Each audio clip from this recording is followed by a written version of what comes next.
Good evening and welcome. If you are not currently seated, if you would please take a seat, we would be so grateful. We want to make sure we have seating for everyone that is here. Looks that way. I'm going to introduce Dean Maggie Farrell. Please welcome our Dean of Libraries. Thank you, Roseanne. Roseanne's awesome. Roseanne is our department head for research and, for educational initiatives. So I'll get your title right, Roseanne, or you're promoted. Okay. So welcome and thank you for joining us for the 2025 Lance and Elena Calvert Awards for Undergraduate Research. Tonight, we are recognizing and honoring some of UNLV's most talented undergraduate researchers. You are students who have demonstrated outstanding use of the library's resources and a deep critical engagement with information within your papers. And so we get to honor your work this evening. And we are so thrilled to have many impressive student scholars with us this evening. And this year, we are proud to present 5 Calvert Undergraduate Awards. So the Calvert Awards for us in the libraries, and there's many of us in the libraries that I hope that you know or that you have seen in your research, it is a highlight for all of us. The Calvert Awards allow us to showcase not just the excellence of our students, but also the essential role of research, scholarship, and access to information as an undergraduate experience. These awards are made possible thanks to the generosity and vision of Lance and Elena Calvert, who are sitting in the middle of the room.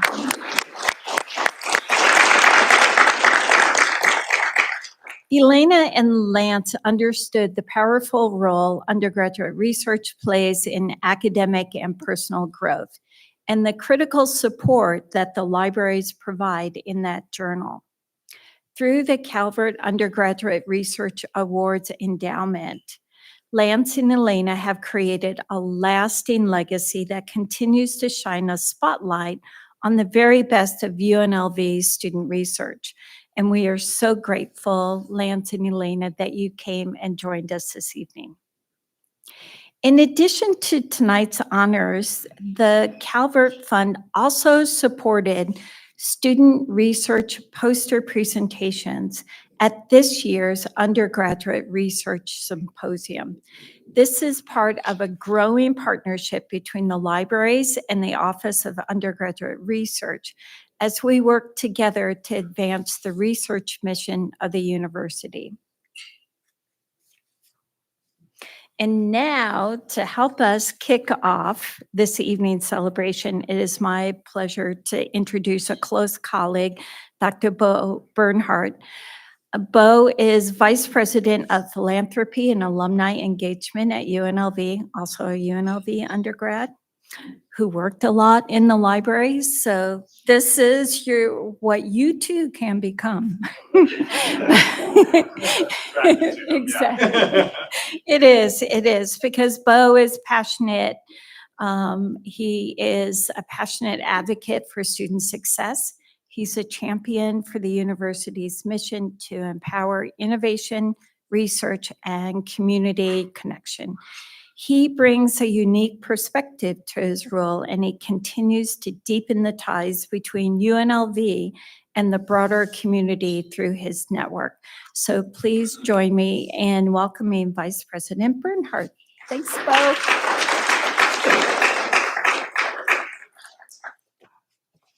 That was so nice. She's so good. I could not be more excited about this tonight, because as I listened to Dean Maggie's comments, I realized that I wrote an undergraduate paper that turned into an undergraduate thesis, that turned into a master's thesis, that turned into a doctoral dissertation. And next week I will present that research, because I'm still researching this question, as the great questions often do. They endure. In my 51st country, I'll be in Thailand next week presenting a research paper that started as an undergraduate. So beware, you never know when you might just find a question that fascinates you. And with these awards, we celebrate you're hopefully having done that. So be on the lookout for that. I have a tremendous honor today as president of the UNLV Foundation to recognize these two extraordinary members of the UNLV philanthropic community, Lance and Elena Calvert, whose generosity has long created lasting opportunities for students like you.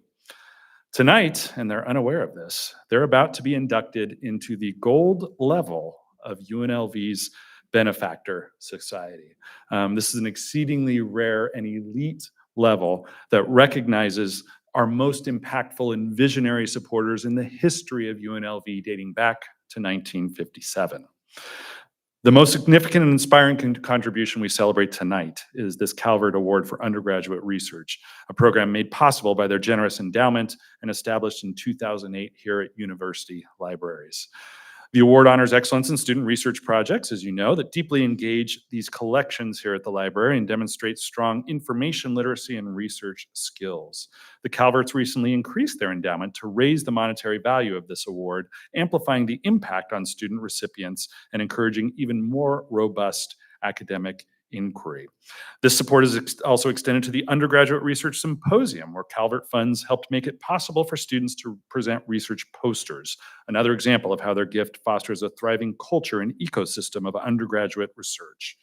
Their generosity is not just an investment in libraries, it's an investment in you, our students, and your ideas, and in the power of knowledge itself. Their belief in the power of undergraduate research has opened doors for students to explore, discover, and shine, and will continue to do so now for generations to come. So with deepest appreciation, please join me in welcoming up to the stage Lance and Elena Calvert. We have the UNLV Benefactor Society Gold Level Award in recognition of their exceptional commitment to UNLV.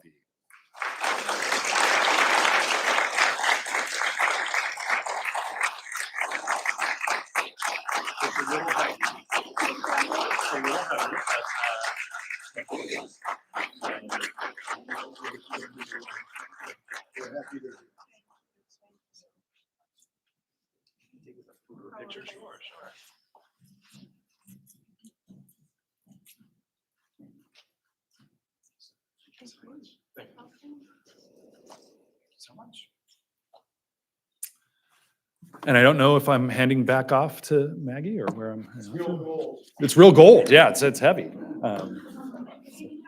Oh, okay. So thank you so much. I appreciate all of your attendance tonight, and congratulations to all the students. Thank you.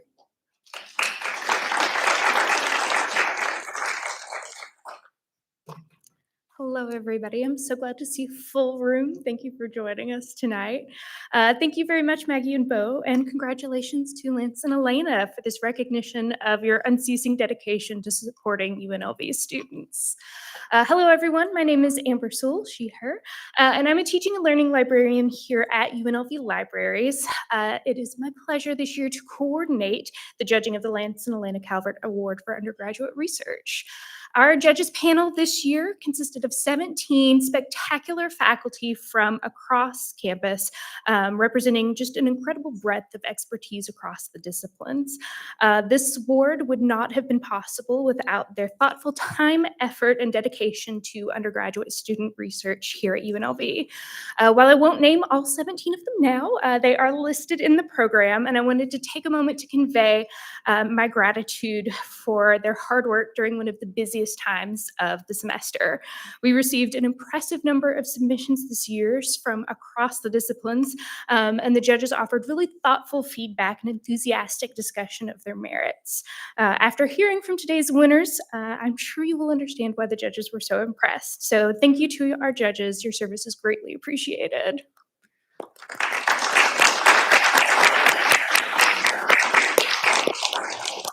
I also wanted to take a moment to thank Rosanna Tola. There are a ton of decisions and considerations that go into coordinating this award, and her student-centered focus and dedication to supporting and highlighting UNLV's student work makes this all possible. So thank you also for the support.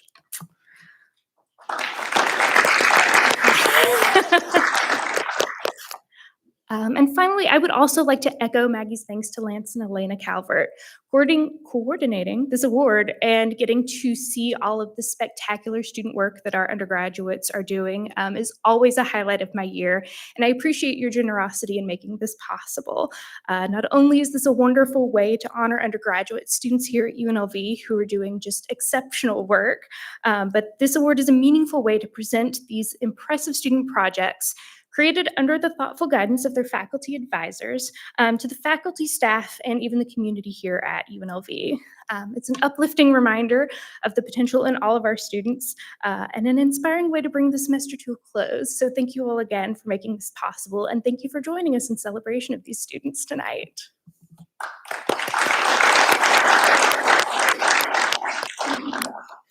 And now, for what we're all here for, I have the great honor of introducing you all to our student winners. Wendy Rein is the winner of the Emerging Scholars category this year. Their project is Library Post Partnerships, a solution to increase access to public library facilities in the Las Vegas metropolitan area. Placing them in the top 1% of the students he's worked with in his 33-year career, their faculty sponsor, Dr. Michael Bruner, was extensive in his praise of Wendy's project. He spoke highly of their thoroughness in both research and in the presentation of their findings, their ability to effectively communicate its work and its impact, and their outstanding information literacy skills. Dr. Bruno also told judges that he fully expects Wendy's work to have an actual impact on library expansion in Clark County, conveying the impactful nature of their work outside the classroom and the impact to the community. Judges echoed Dr. Bruner's praise of Wendy's thorough research process and communication skills, calling it, quote, a strong and impactful project with clear potential to inform policy change. I'd like to invite Wendy up to share more about their project.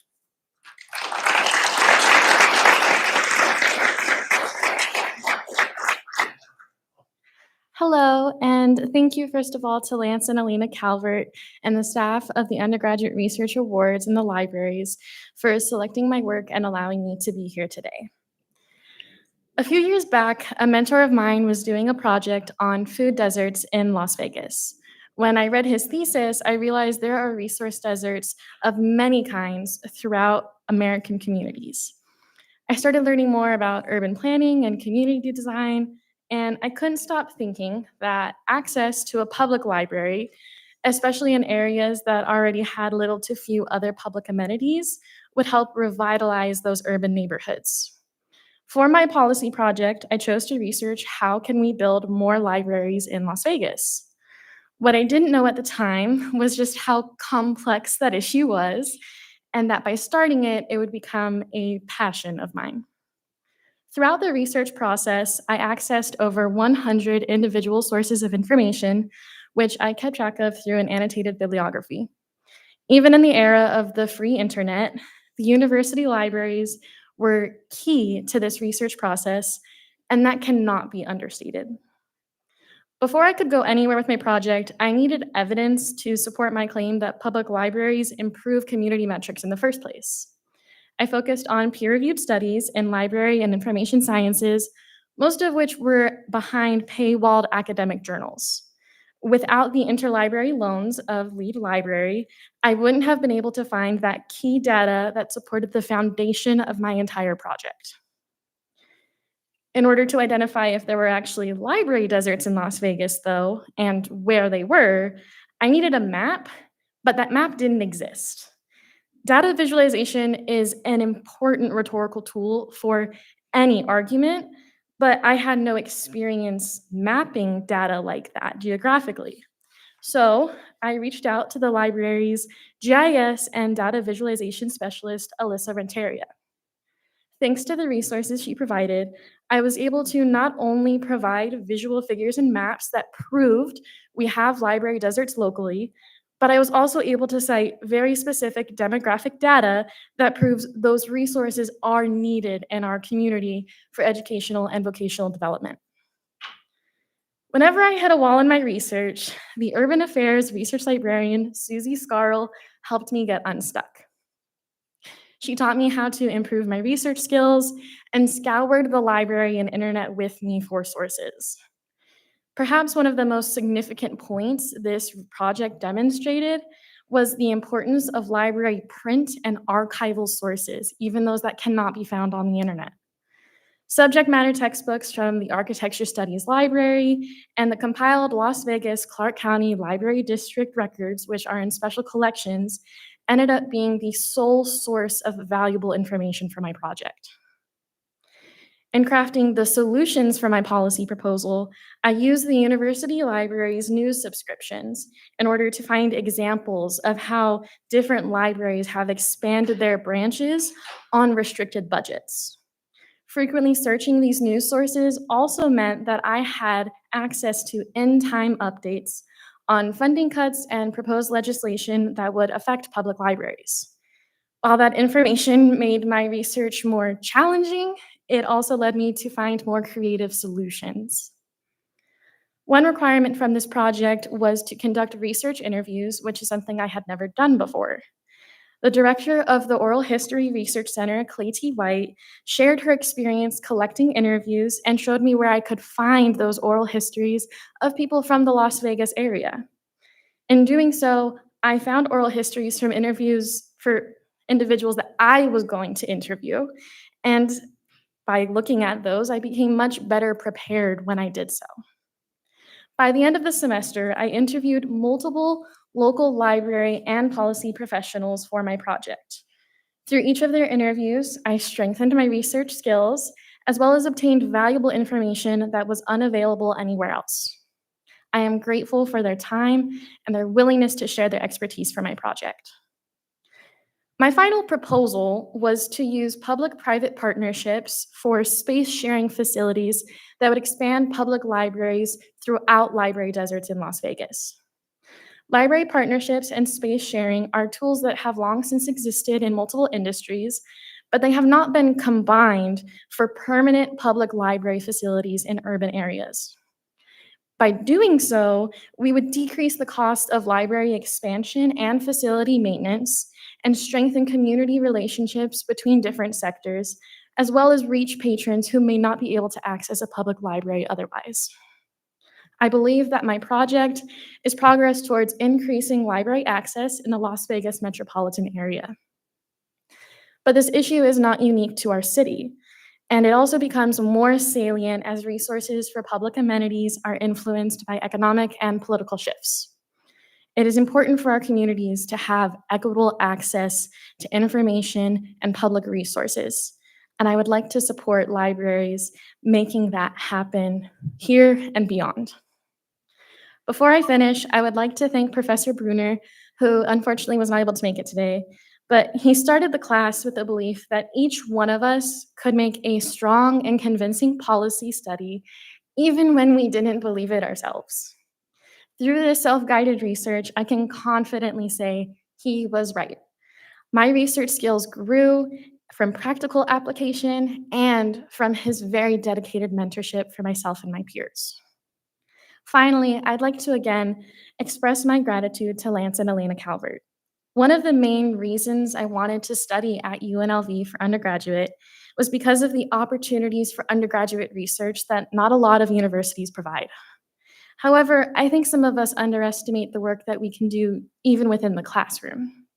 With this award, you are recognizing the quality of work that can come from undergraduate research, as well as the quality of the instruction that our professors provide. I am applying to graduate library and information science programs where I will build off of this research to complete a master's thesis. My goal is to design and collect data from a local case study on public-private partnerships in local library deserts as I proposed in my project. So my thesis would be the data I collected from doing so. That way, a policy model can be replicated to expand libraries in communities in the Las Vegas area and beyond. This goal is now possible due to the funding granted by the Lance and Elena Calvert Undergraduate Research Awards. For your time, recognition, and support, I thank you.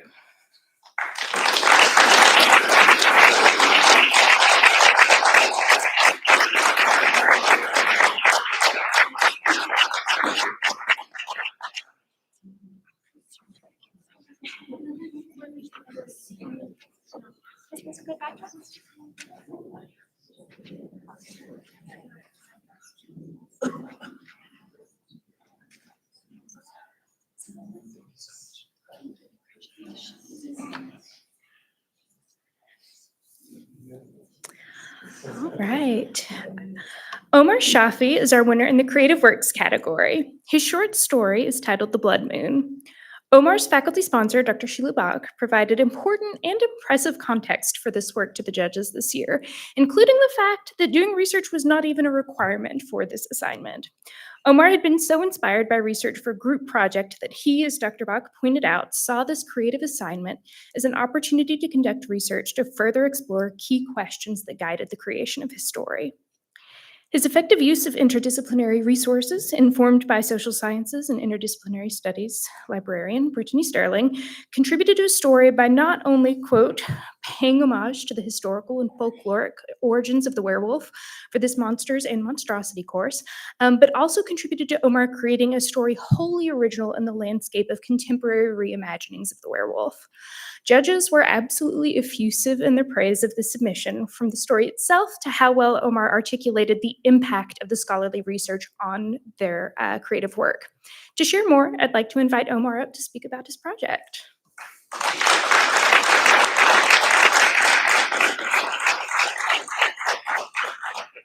Hello, everyone. Good evening. I am honored and thrilled to stand here tonight as one of the Calvert Award recipients. Thank you so much for this incredible recognition. My project, The Blood Moon, is a creative reimagining of the werewolf myth, but at its core, it's really about something much deeper. It's a story about transformation, not just of body, but of heart, identity, and legacy. It explores how grief, anger, and loss can slowly reshape someone until they've become the very thing they once feared. I wrote a character, Ware, who begins his life as a boy full of love, passion, and loyalty, but after suffering heartbreak and loss, gradually lets his pain consume him. His story is not just tragic to me because of what he becomes, but because of what he might have been. Ultimately, my project is about how easily tragedy can distort identity and legacy, and how stories, especially myths, are born from the misunderstandings left in the wake of that pain. What first got me interested in this topic was a 410 honors course that I took at UNLV called Monsters and Monstrosity, taught by Dr. Sheila Bach. In that class, I began to notice a pattern. Many of the monsters we fear, whether in folklore, literature, or popular media, were once victims themselves. They were shaped by tragedy, by exclusion, by unresolved grief. That idea became the emotional center of the Blood Moon story. I wanted to create not just a werewolf myth, but a deeper exploration of how monsters are made, not born, and how hatred, if left unresolved, can corrupt even the most well-meaning of hearts. So I created a reimagining of the werewolf origin that wasn't about a curse or magic, but rather about grief, rage, and the humane experience of loss. I owe a deep debt of gratitude to several people who helped me along the way.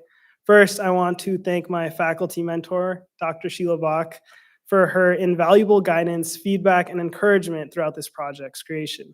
She pushed me to think critically and to connect my creative work with the broader scholarly conversations we were having in class. Her encouragement, thoughtful guidance, and belief in both me and this project made all the difference. And it was her support and gentle push that inspired me to apply for this award in the first place. I am deeply grateful to have had her as both a teacher and mentor. This project came together through weeks of research, a class presentation, and countless creative hours. I drew on everything from academic databases to podcasts, from cultural texts to films and even video games. UNLV's library resources, particularly the guidance of librarian Brittany Sterling, were indispensable in helping me navigate this research. And on a personal level, I want to thank my older brothers, Adam, Noah, and Aman, who introduced me to the horror genre years ago and inspired the love of stories that led me here today. In addition to this, I would like to thank my parents for being so supportive of the storyteller and writer in me. I also want to recognize and thank Lance and Elena Calvert, whose generosity makes this award possible.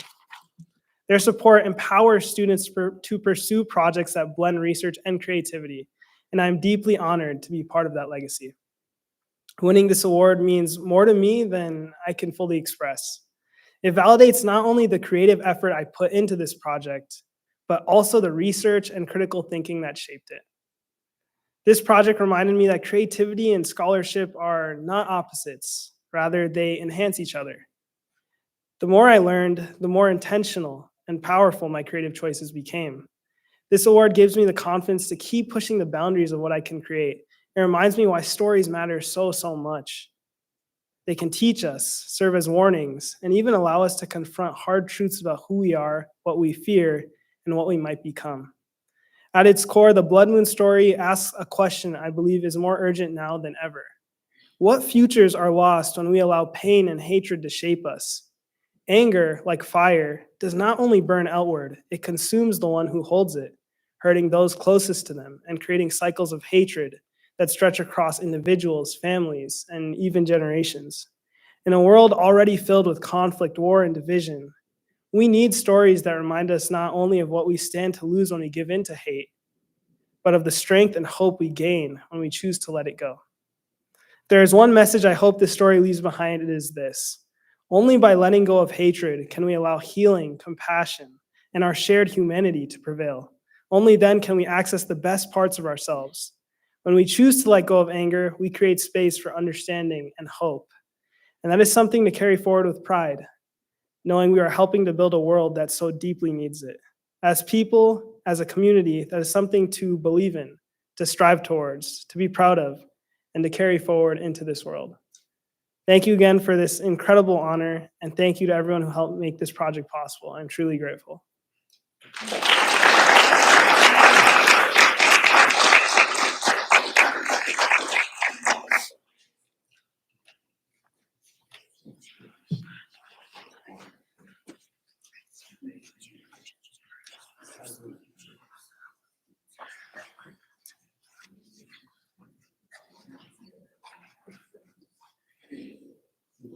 Thank you. Congratulations.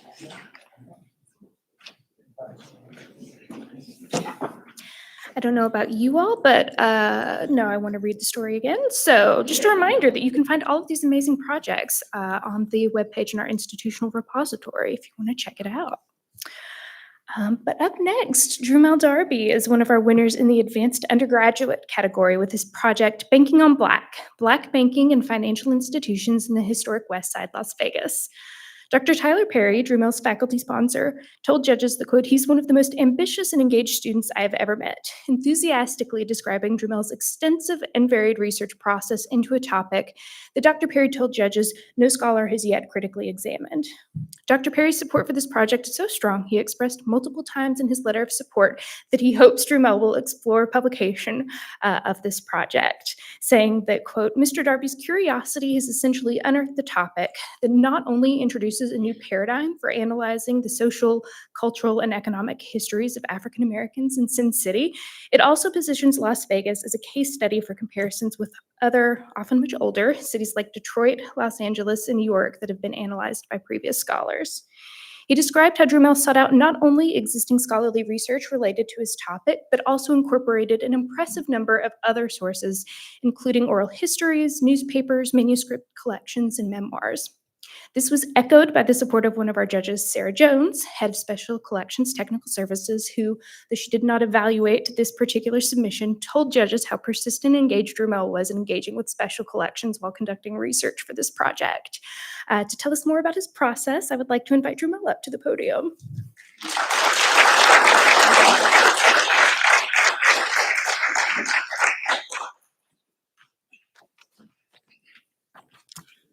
Okay.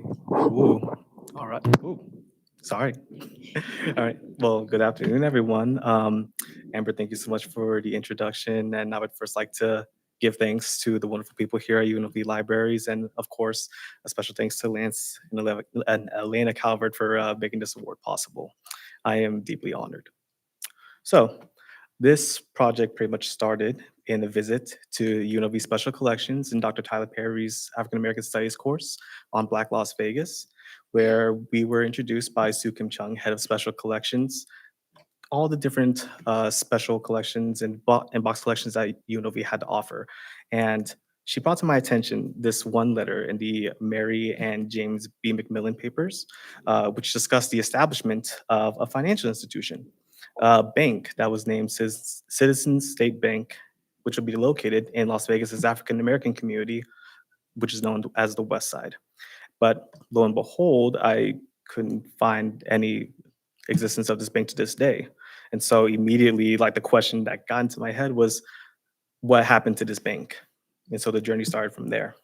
So through my archival research, which started out just trying to figure out like what were the circumstances of this bank and what happened to it, just grew into a much larger and honestly complex history of economic discrimination, community building, and ultimately a fight for fiscal autonomy and economic independence for African Americans in Las Vegas. My paper begins in 1951 with the establishment of the Westside Federal Credit Union, which was established by Woodrow Wilson, who was Nevada's first Black assemblyman. And the intention with the credit union was to provide the basic financial responsibilities and privileges that were not afforded to African Americans during the 50s. So like bank accounts and small loans. But the thing is that it most importantly helped strengthen community bonds as it served as the primary financial institution for community welfare programs and also the Vegas NAACP chapter. And throughout its entire lifetime of 50 years, the credit union amassed 50,000 members and also over 360 million in assets.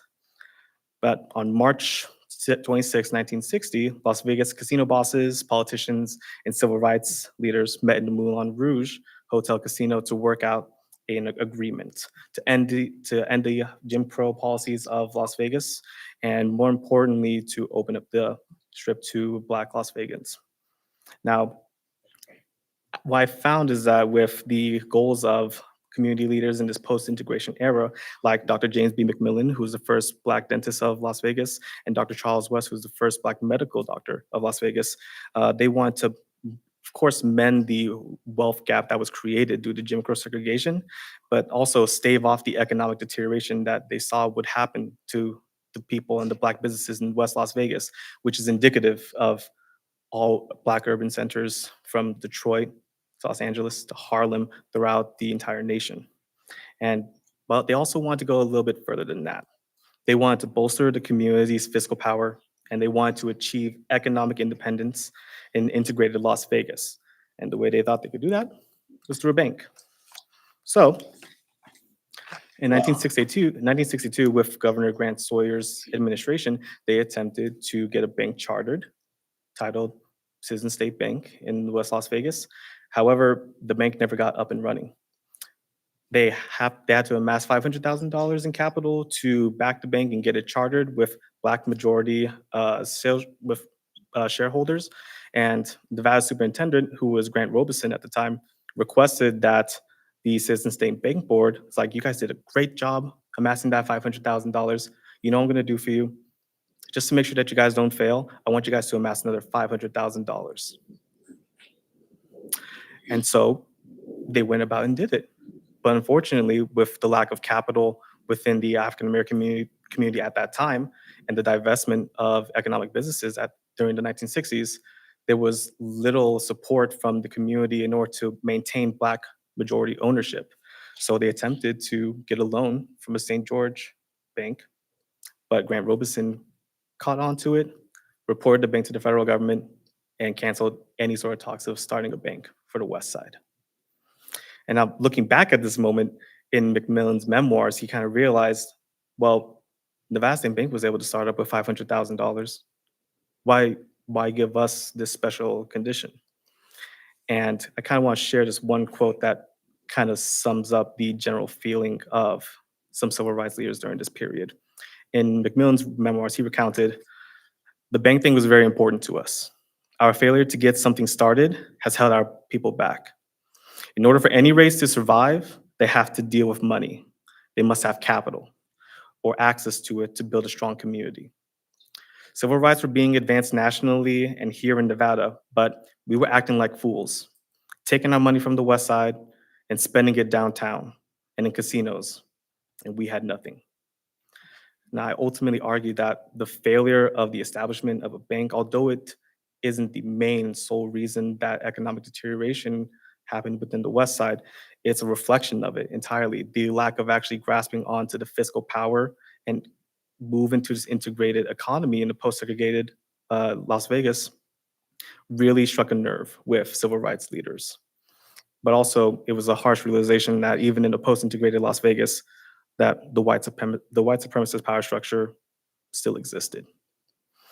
And this is only just a small piece in the history of just the economic deterioration of the West Side, and I am more than excited to continue looking into it. Now, this project would not at all be possible without the lovely support and work of the people in UNLV's Special Collection and Archives. I would love to give a special thanks to Sue Kim Chung, who isn't able to be here right now, but of course, Clay T. White, who has been instrumental in helping me just navigate the necessary box collections, the oral histories, and the manuscripts to actually get to this point where I feel confident telling this story. And of course, a special thanks to Dr. Perry, who not only encouraged me to pursue this award, but this topic in the first place. The support of all these people and their guidance has made me feel more confident and honestly give a responsibility that comes with telling a history. So precious is this. And now I would like to take these final moments to just give recognition to some very important people in my life. I would like to first give a special thanks to Marlon Yukiko of UNLV's Honors College, and also Jeannie Price of the Wiener Rogers Law Library, who's not able to be here right now. These two people have been my biggest cheerleaders since they first came into my lives in 2017. And even now when I came back from my break. And it really does mean a lot to me to finally see myself in the light in which they always saw me in. And I'm eternally grateful for that. I would also like to give a special thanks to my family, mom, dad. Thank you so much for passing on to me your drive and resiliency. Joe, thank you so much for being an example of discipline and dedication to your craft. Jel, thank you so much for reminding me to always be my authentic self. Andrea, thank you so much for always setting the example of being an academic, but also constantly reminding me that I have what it takes to. And finally, I would like to thank myself. It took quite a while to get back here, and I had to take a break during the pandemic, and I never thought I'd be back in this spot where I'd be graduating with my bachelor's, going on to graduate school, let alone standing right here, soaking in the recognition of my work. And it took a lot of weeding through, a lot of self-doubt, and a lot of trying to find my self-confidence to get to this point. But now that I'm here, I feel more confident than ever to say, this is only just a start. Thank you.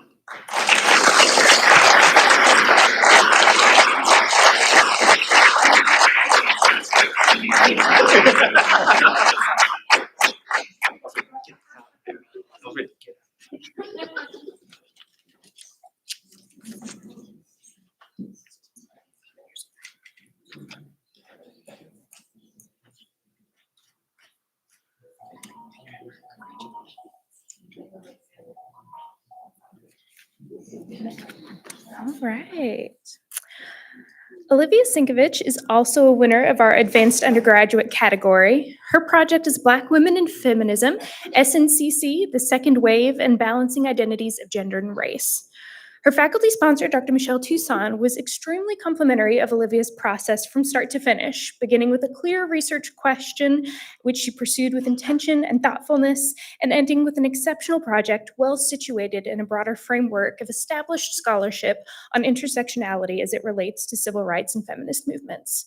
Dr. Toussaint spoke highly of Olivia's ability to synthesize a variety of sources to accurately convey the complexity of the context of Black women fighting for gender and racial equality, telling judges, quote, "This is the kind of project that embodies the goal of a top-tier university in terms of range and quality of research." Judges noted how skillfully Olivia wove primary sources together with more scholarly sources to tell the story of this time in history, calling it an ambitious and important project. I would like to invite Olivia up to speak more about her work.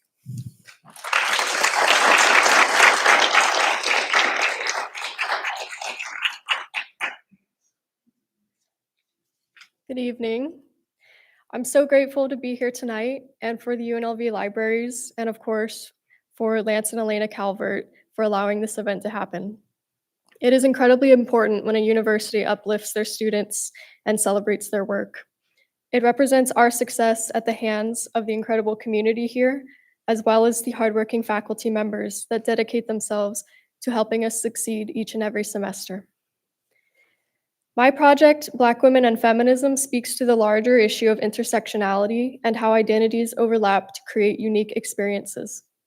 I first began my interest in this topic last year, also in a class with Dr. Tucson, where I researched the collaboration between American civil rights leaders and Cuban revolutionaries.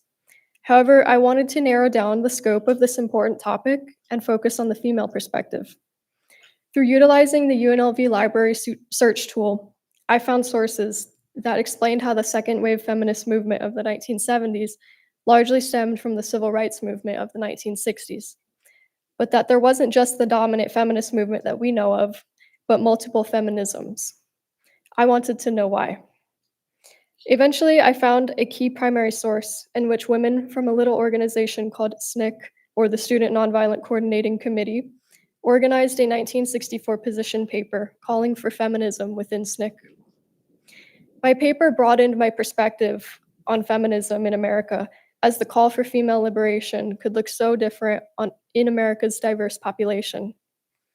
This is where the thesis of my paper comes in which differences in privilege and views on Black nationalism among Black and white SNCC women led to not only a schism in that organization, but one that would persist into the second wave movement as a whole. We see here the intricacies that not only go into balancing identities that seemingly clash at times. Firsthand accounts were integral to my paper, and Black women who were on the front lines of civil rights protests told their stories of how their desire to fight for Black liberation sometimes made it difficult to balance their gender identity with their racial one. The term intersectionality, meaning the way in which our different identities, race, gender, age, religion, nationality, sexuality, class, etc., interact with one another, that gives each individual their own unique experience. That term was not even coined until 1989. And so my project ends on a note highlighting intersectionality, where we must not understand feminism as one ideology, having one set of goals, but as a movement representing a vast amount of people from all walks of life. One that must address how traditionally female issues relate to class issues as well as racial ones. This topic is one that is deeply important to me, and while I was required to write a paper like this as a history undergraduate student, in many ways this was also a passion project. I am grateful that the UNLV University libraries were able to assist me in researching this relevant and crucial piece of American history. Resources on the library website, as well as in person, were indispensable to my research process. I found many of my main articles and novels on this topic through using the many filters and search tools in order to find what sources were relevant to my work. This was not always easy, as the civil rights movement is one of the most covered topics in American history in the last century. However, by using the tools that the history department here has given me over the years in reading and analyzing sources and their importance, I was able to succeed. I would like to give the utmost thanks to Dr. Michelle Tucson, who not only aided me in developing my topic and gathering the necessary tools to write my project, but also encouraged me to apply for this award. I was very proud of my paper, yet it can be hard at times to put yourself out there. So without her encouragement, I most likely would not be receiving this award today. I would also like to acknowledge the incredible privilege that I have to step into the world of higher education. I'm standing here as a first-generation college student, in which I've been given the opportunity to succeed here throughout my life by my mother, my friends, and my partner. Winning this award means to me that I am surrounded by people whose hard work and love has allowed me to be here today. And of course, the work of myself. Thank you.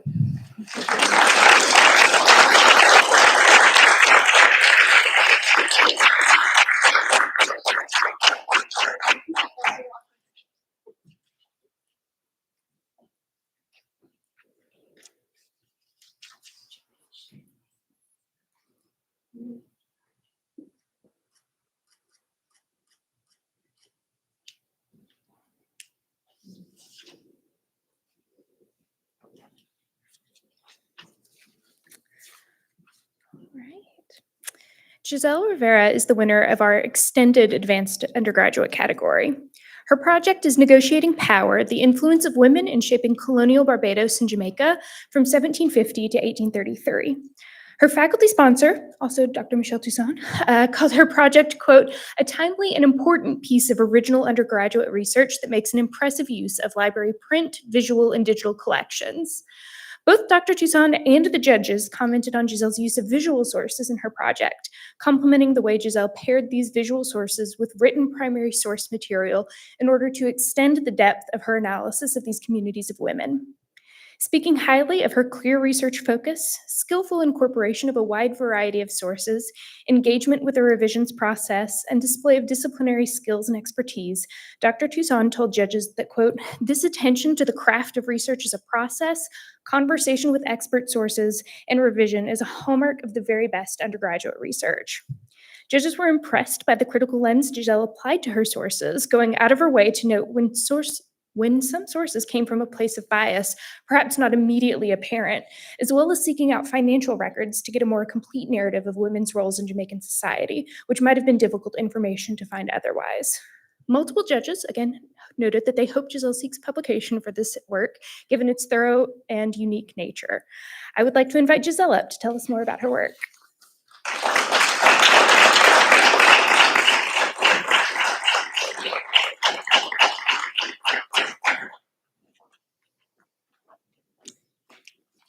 Hi, you think public speaking would get easier? It does not.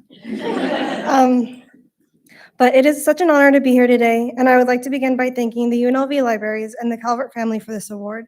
I'm deeply grateful to be recognized alongside such incredible scholars and all of their amazing work. I owe a great deal of this project's success to Dr. Michelle Toussaint. Her insight, trust in my work, and perhaps most of all, her confidence in my paper and nomination for this award pushed me beyond my own self-doubt. Her mentorship has shaped how I approach history and how I believe in my voice as an author.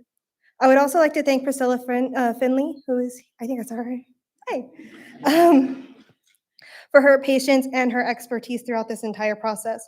Her support during my research helped me work through questions I didn't even know to ask, and her guidance made this project stronger in so many ways.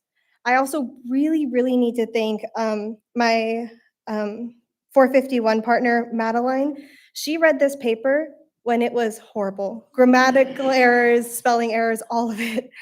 And was able to look past all of it and help me keep my head on straight and my paper on track.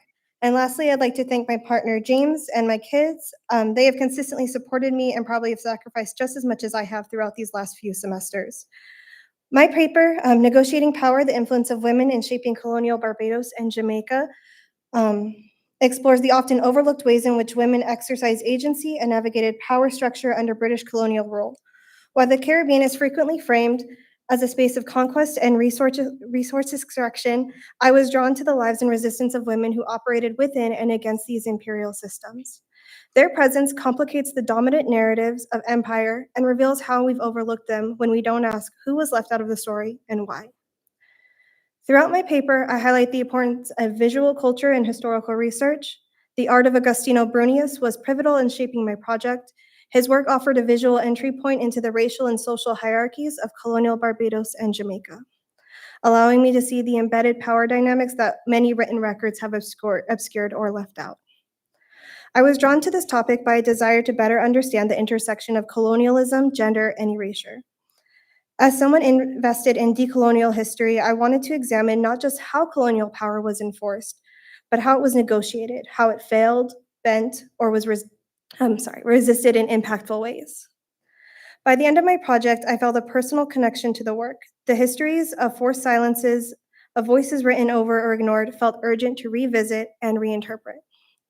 Winning the Calvert Award is not just an academic milestone, but it tells me that the questions I'm asking matter, that the silences I want to challenge are worth pursuing. It has given me the confidence to continue my research at the graduate level and remain committed to telling stories that have been buried, dismissed, or distorted. To be honored in the name of Lance and Elena Calvert, who support research, libraries, and student scholarship, means more than I can fully express.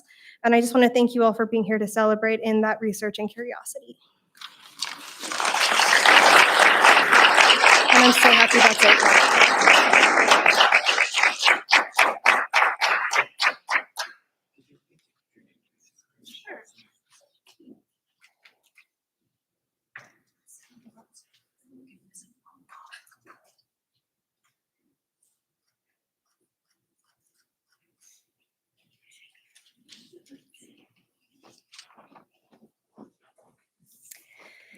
Thank you all for sharing your amazing and inspiring research with us, and congratulations again.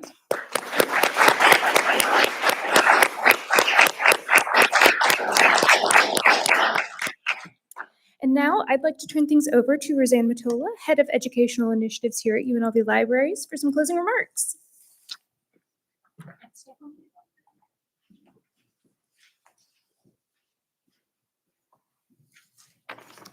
Thank you, Amber. I have the tough act of following our incredible students.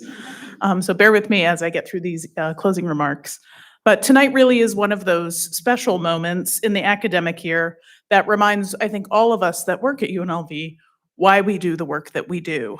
At the libraries, this celebration truly holds a unique place for us. It's a chance to recognize the remarkable achievements of undergraduate researchers and reflect on the role that research plays in their academic journeys. Their stories tonight really epitomize, I think, some of those, hearing students coming back to finish their studies and how this is catapulting them into graduate study. It's really inspiring. And so I know that I speak for many of us, including myself, when I say this is one of our most favorite moments and celebrations, and that each year I know I leave tonight inspired by the depth of the inquiry, the creativity, and the commitment our students bring to their research. So I want to thank you, our award winners, for your thoughtful and inspirational speeches that you've given this evening. This year, our judges had the always difficult task in selecting only 5 projects to recognize. And so I want to take a moment and commend all of the other students who applied for the Calvert Award this year. What you may not know is that each student dedicated considerable time and energy to submit their application materials. Along with completing their significant research project, each applicant wrote a reflective essay about their research project. And while we could not recognize each and every one of those works, all of our applicants should feel incredibly proud of their work, which is contributing to the growing body of undergraduate research at UNLV. And before we conclude tonight's ceremony, I want to recognize the many people who make this award possible. First and foremost, we and I would like to express my sincere gratitude to Lance and Elena Calvert, whose vision and generosity continue to make a lasting impact. As you heard from Bo Bernhardt earlier, their ongoing support has made it possible this year to increase our award amount to $1,500 for each student, which is a considerable prize for them to take with them into their future studies and research. We also thank the faculty, the instructors, the graduate teaching assistants who guide students through the research process, often behind the scenes. Although tonight you got to hear a little bit about the great impact that they make. The letters of support that they write give us invaluable insight into the significance of each project, and they demonstrate the care that they take in mentoring our students. And to our many library colleagues, some of which are here this evening, whether they're answering student questions at the desk or they're supporting behind the scenes to ensure researchers can access our collections from within the libraries or beyond. And they meet with our students for in-depth research consultations. Thank you. Your work is foundational to student learning and to the quality of research we see here tonight. And I'd like to especially recognize Hugh Aoki, Adrienne Dyson, Sean Kennedy, Deja Turner for your work to promote the award and support tonight's lovely ceremony.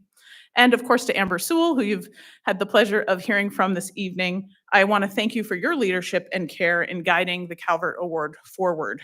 Amber continues to enhance and grow the program with thoughtfulness and dedication. And finally, a big thank you to our 17+ judges. If you are here tonight and would like to stand to be acknowledged, we would love to give you another round of applause.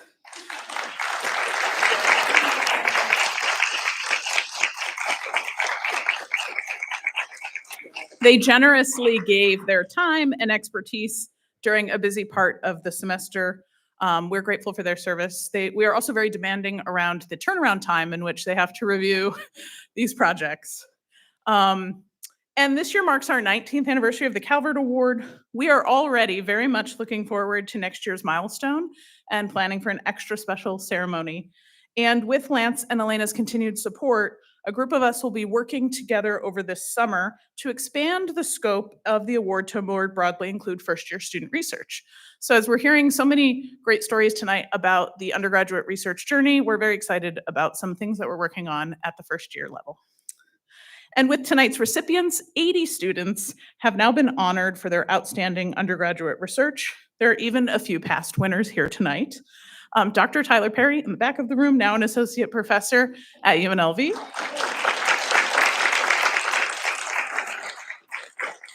And two of our own library faculty and judges, Christina Miskey and Landon Pelusia. Did I do that pretty well?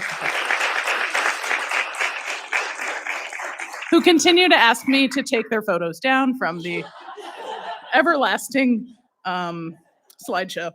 And as we heard tonight, the impact of these awards go really far beyond a certificate or monetary prize. They represent encouragement, recognition, and momentum for what comes next. So as I close this evening's formal remarks, I invite you to mingle and congratulate our winners and celebrate their accomplishments. Thank you so much.